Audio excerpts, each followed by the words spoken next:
Hey folks, Dan here from the Theatre Gorillas, coming at you with another Let's Play, and today we're looking at Gwent, the Witcher card game. Now, if you played The Witcher 3, you're probably familiar with this. It was sort of a side quests mini game in that RPG that you could play, I'm assuming, at taverns, that sort of thing. But this is the standalone version. So essentially it's a collectible card game in the same sort of style as Hearthstone.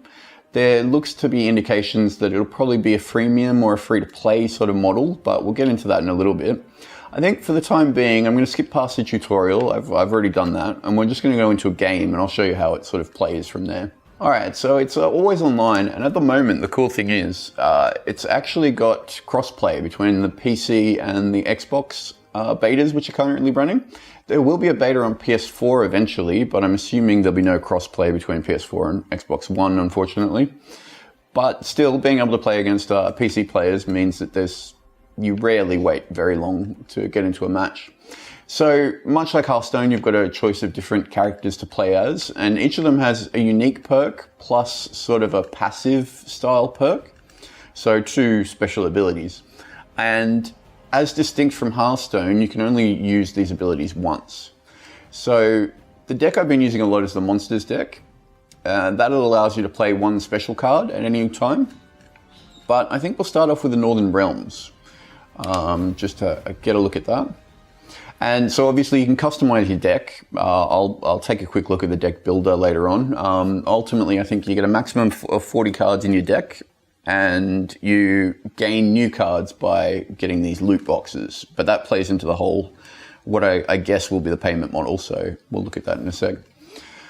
So when you first start the match, you get dealt 10 cards. So you have a total of 11. The 10 cards you get dealt plus that special card I mentioned, the special ability.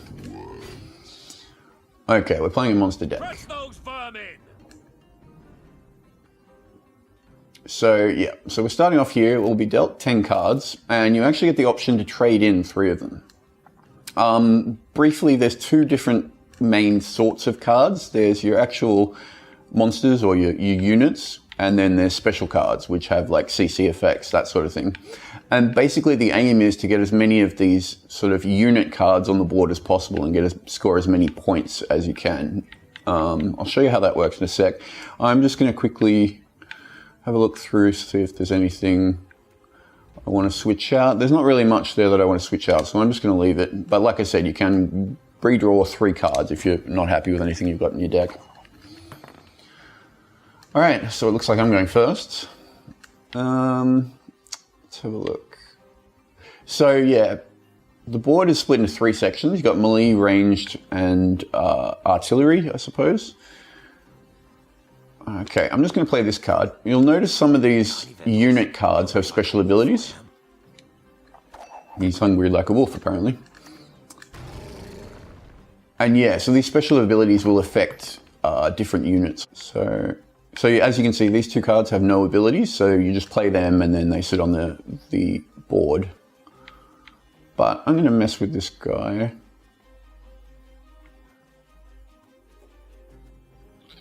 Alright, no, I'm going to be boring and just put down this card.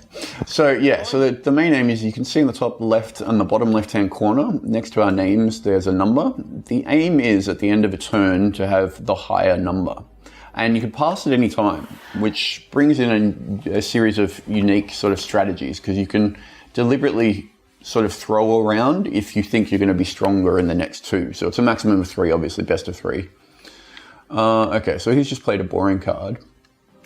This card he's got here, when that gets destroyed, he automatically spawns 2 new cards. So that's something to be sort of wary of, I suppose. Okay, so I'm going to play this card now and take 2 strength off the 2 cards he has on the table, because I don't want to get rid of that golem necessarily. I just want to weaken it. So this is the way the general rounds play. It's sort of a backwards and forwards. And you can ultimately end up using all your cards in the first round. At the end of the first round, you get dealt 2 more cards, and then at the end of the second round, you get dealt 1 more.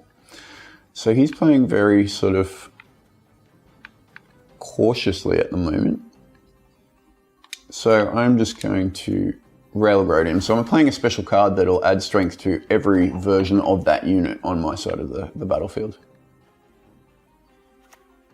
And so the important thing to note here is you can see next to my cards, I've got the number 7. That means I've got 7 cards, as you can see, left to use. He now has 7 as well. So effectively, we're at the same point in the turn at the moment. I've just got to decide what I'm going to do. See, I have a couple of really nice cards here that will give me some sweet perks, but I'm just not sure whether or not I want to use them yet. Let's play this card. What do you want?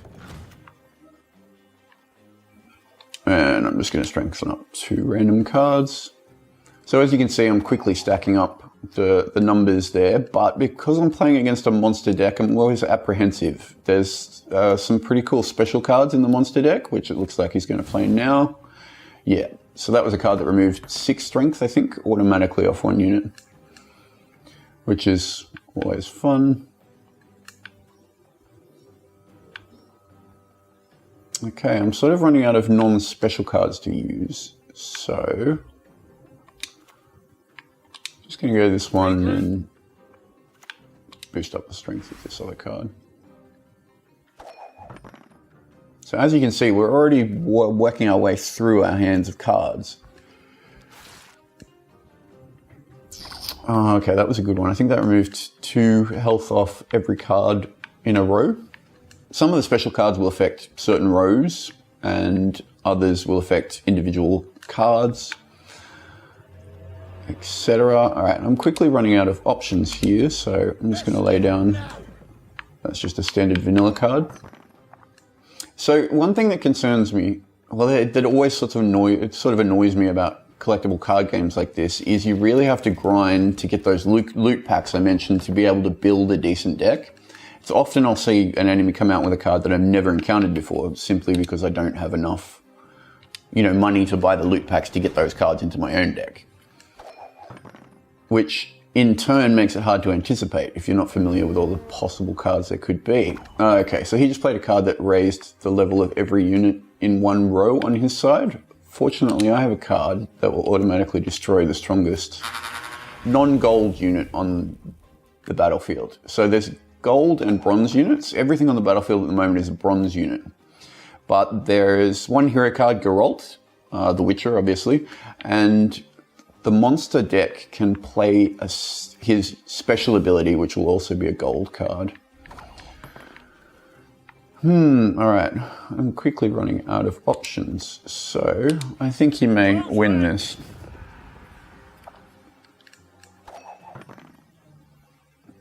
Yeah, I think he's probably going to win here because, yeah, he can play his Eredin, which will give him 10 extra points, I suppose, automatically. So I'm just going to pass. I know at this point I'm not going to win that last card. It would be a waste to play it because all it does is clear weather effects, and we haven't seen any weather effects yet. So weather effects are a certain type of special card that will affect every card in a row on both sides. So, for instance, if the enemy has heaps of melee cards on the table and you have none, you can play, there we go, I've got Geralt, so I've got a gold card now. Yeah, so if an enemy has lots of melee cards on the table, you don't have any, you play that, all his melee units will go down to 1. But yeah, that's the trade-off is any units in your row will also suffer that. Well, most, there's exceptions. Like this Foglet here. So the Foglet, if Fog is played, he actually gains strength. So Fog affects the ranged rows. Will reduce all non-gold units on the ranged rows to 1. Yeah, okay, so pretty much down and out here. The only card I have left to play is Any last words? Geralt, and I have no chance of winning now. Basically.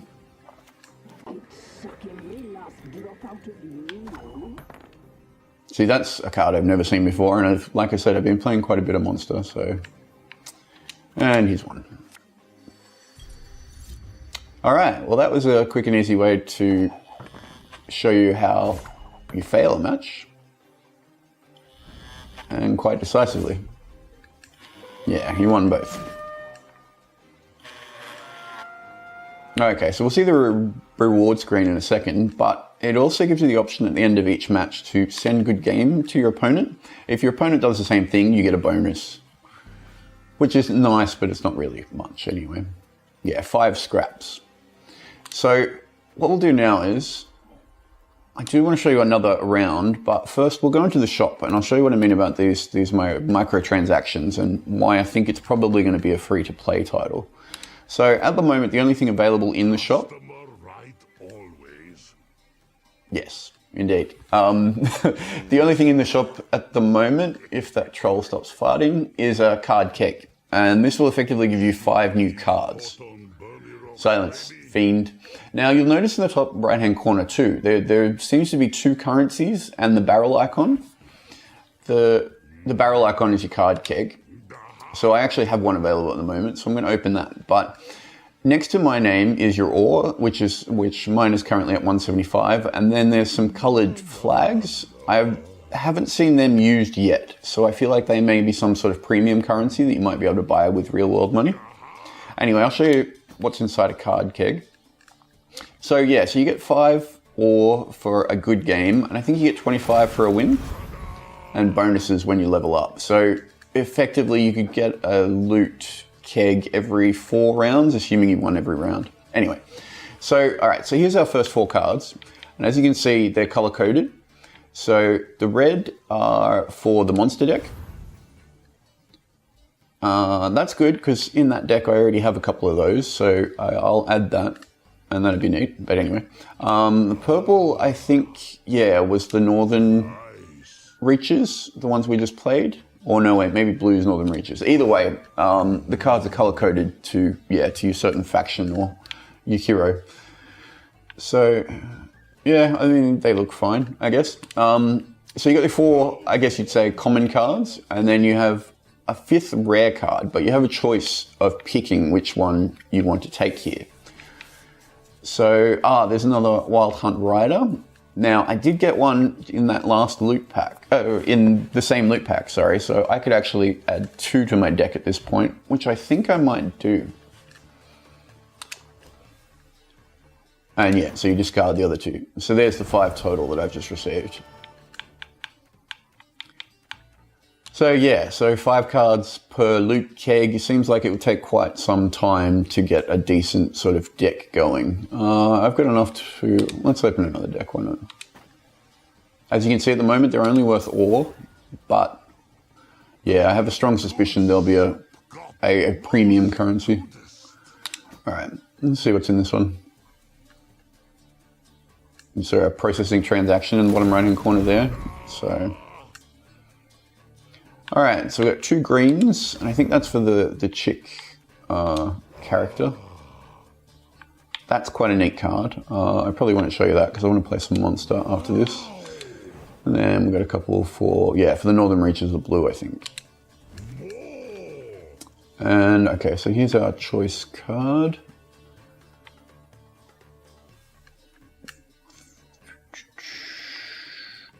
Yeah, the purple deck has a lot of special cards that allow you to resurrect cards. So if a card gets destroyed on the battlefield, you can actually bring it back from the death.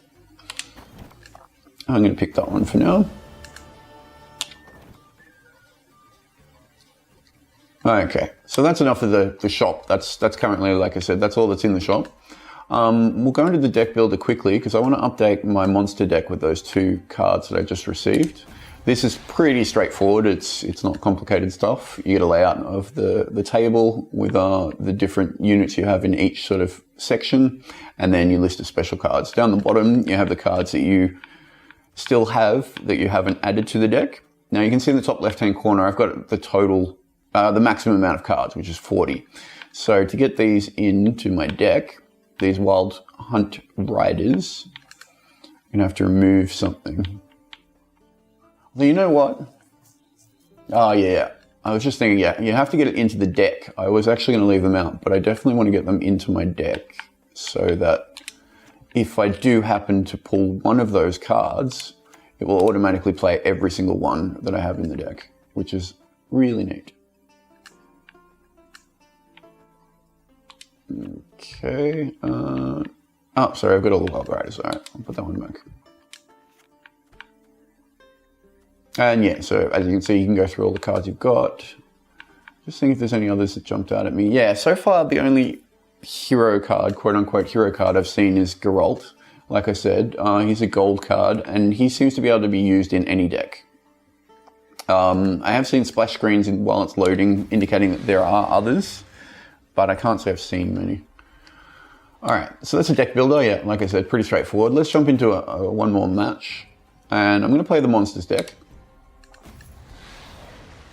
So the monster deck has 2 perks. As you saw, there was that Eridan card that got played against me last time, which is a gold card, worth 10, which is quite handy because obviously the gold cards are immune to all CC effects, crowd control, special cards. But he also... What must be done. Go on. But yeah, he also has the ability to retain 1 non-gold card at the end of each round, which is really neat, and I'll show you how that works after the first round. Okay, so here's one of those weather cards that I mentioned. I tend not to really like using the weather cards because, like I said, you really have to sort of stake your claim on not having any cards on that part of the board.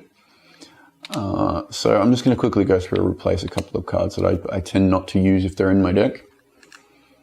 Okay, yeah, so because she's playing that faction, I'm not even going to try and pronounce that, because Francesca, I'm playing against, she can pick who goes first in 1 round, and then her special card ability gives her the option to redraw 3 cards from her hand. So it's sort of like that redraw at the beginning, which can be quite handy.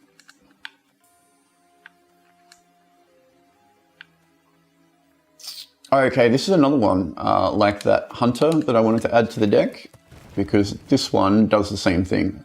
So it's neat, it gives you 3 cards for the price of 1. The monster deck effectively is your stacking sort of minions deck.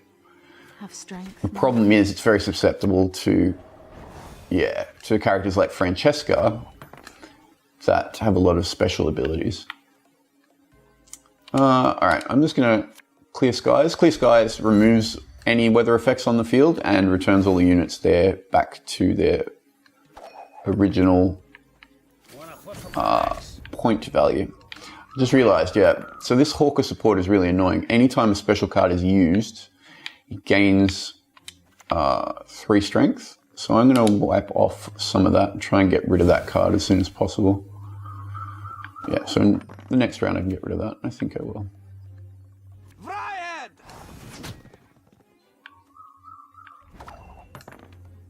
Alright, this is not looking good for the first round. Well, we'll see how we go. Okay. Yeah, the cool thing is you can go up and see what effects the enemy's cards will have or did have when they were first put on the board. Okay, so he's got another one that will give him boosts when special cards are played, which is annoying, but not too bad at the moment because I have 1 special card left. So hopefully I can just stack some monsters and try and push him out of this first round, but we'll see how we go. But there is no escape. See, that's another annoying one. Remove 5 strength. Unfortunately, I don't really have any, I don't have many goods. I don't have many cards with abilities. Yeah, I'm boned, I think. Yeah, so the cards with these fists and the planks of wood at the bottom, he actually gets to retain those. They stay on the battlefield at the end of the round, which means he has an automatic advantage at the beginning of the next round. So we'll see how that goes.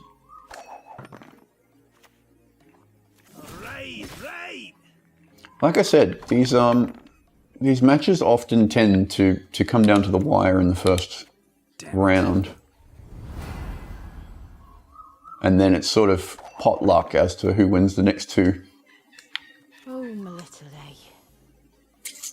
Yeah, I'm not going to win this, so I'm going to keep that one on the battlefield. And I'm going to pass. Well, he's going to have to play, surely. Okay, I'm going to just win this round. I'm probably going to regret it, but I'm a sucker for a quick victory. Okay, I haven't quite worked out, but sometimes that Eridan card is gold and sometimes it's not. I'm sure there's a condition there that I'm missing, but anyway. All right, so I've snuck in with the win in the first round, but you'll notice he still has 2 cards left, so he's now going to have a 2-card advantage on me. But this is where my secondary talent kicks in. Yeah, so I automatically retain 1 card on the battlefield, much like he did that last round, on top of that one that I played the skill on. Oh yes, that's very generous of him. All right, yeah, I really don't have many options. All I can hope is that he damages one of my cards and I can play that special, but even still, I don't think it's going to help. Yeah, I'm boned.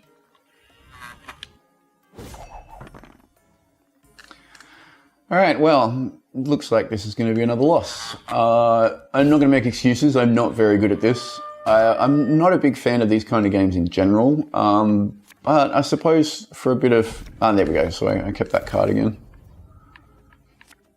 Yeah, but I mean, it's not bad to... I mean, if you like this kind of game, it's cool to sort of dip into every once in a while.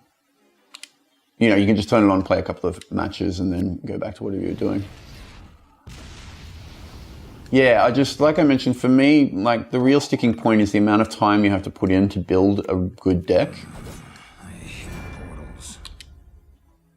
Like, you know, you basically, you have to play a lot of games and presumably win them to gain enough ore to be able to buy loot packs. But then if you're not winning, you only get 5 maximum around, which means it could take you up to 20 games just to, you know, just to get another loot pack.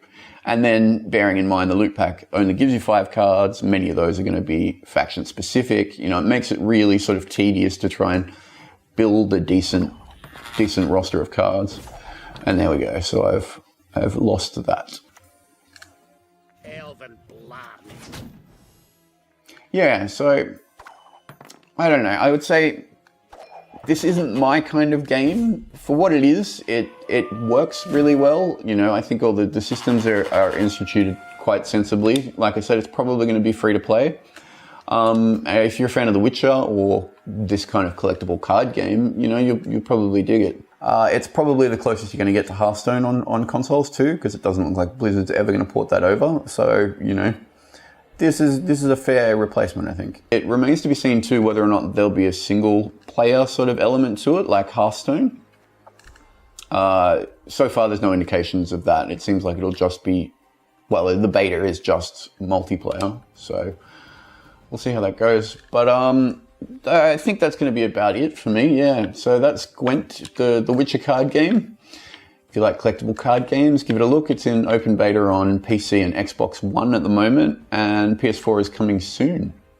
So that'll be it for today, and stay tuned next week for the Banana Reel Movie Podcast, where we'll be looking at fantastic beasts and where to find them. As always, leave a like and subscribe and all that shit down below if you enjoyed this, but otherwise, till next time.